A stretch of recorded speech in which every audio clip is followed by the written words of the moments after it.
कामदा एकादशी ही फक्त एक व्रत नाही, तर अशी एक शक्ती आहे जी तुमच्या आयुष्यातील अडचणी, कर्ज आणि दुःख दूर करू शकते. पण फक्त व्रत करून चालत नाही. योग्य वेळ, योग्य विधी आणि काही महत्त्वाचे नियम पाळणं खूप गरजेचं आहे. आज आपण कामदा एकादशीची संपूर्ण माहिती सविस्तर जाणून घेणार आहोत. चैत्र महिन्यातील शुक्ल पक्षातील पहिली एकादशी म्हणजे कामदा एकादशी. या दिवशी भगवान विष्णू यांची पूजा केली जाते. धार्मिक मान्यतेनुसार या व्रतामुळे सर्व इच्छा पूर्ण होतात आणि पूर्वी केलेल्या पापांचा नाश होतो. म्हणूनच या एकादशीला खूप महत्त्व दिलं जातं. पुराणांमध्ये असं सांगितलं जातं की एका गंधर्वाला शाप मिळाला होता.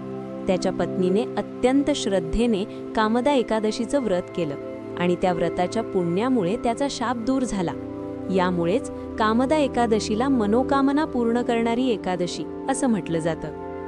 2026 मध्ये कामदा एकादशी तर रविवार 29 मार्च रोजी साजरी केली जाईल. एकादशी तिथी सुरू 28 मार्च सकाळी 8:45 समाप्त 29 मार्च सकाळी 7:46. उदय तिथी महत्त्वाची असल्यामुळे 29 मार्चला व्रत करणं शुभ मानलं जातं. पारण वेळ 30 मार्च सकाळी 6:14 पासून 7:09 म्हणजे या वेळेत उपवास सोडणं योग्य ठरतं. शुभ मुहूर्त ब्रह्ममुहूर्त सकाळी 5:01 पासून 5:48 अभिजित मुहूर्त 12:19 पासून 1:08 या वेळेत पूजा केल्यास अधिक फळ मिळतं. पूजाविधी सकाळी लवकर उठून स्नान करा. स्वच्छ आणि शक्य असल्यास पिवळ्या रंगाचे कपडे परिधान करा. सूर्याला अर्घ्य द्या आणि मनात संकल्प करा. देवघरात पिवळं वस्त्र अंथरून भगवान विष्णू यांची मूर्ती किंवा फोटो स्थापित करा. शक्य असल्यास पंचामृताने अभिषेक करा. पूजा करताना पिवळी फुलं, तुळशीची पानं, फळं आणि मिठाई अर्पण करा.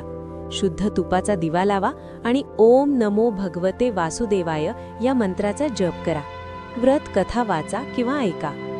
महत्त्वाचे नियम एकादशीला तांदूळ खाणं टाळा. कांदा, लसूण आणि तामसिक अन्न खाऊ नका. तुळशीची पानं तोडू नका, ती आधीच तोडून ठेवा. राग, वाईट बोलणं टाळा.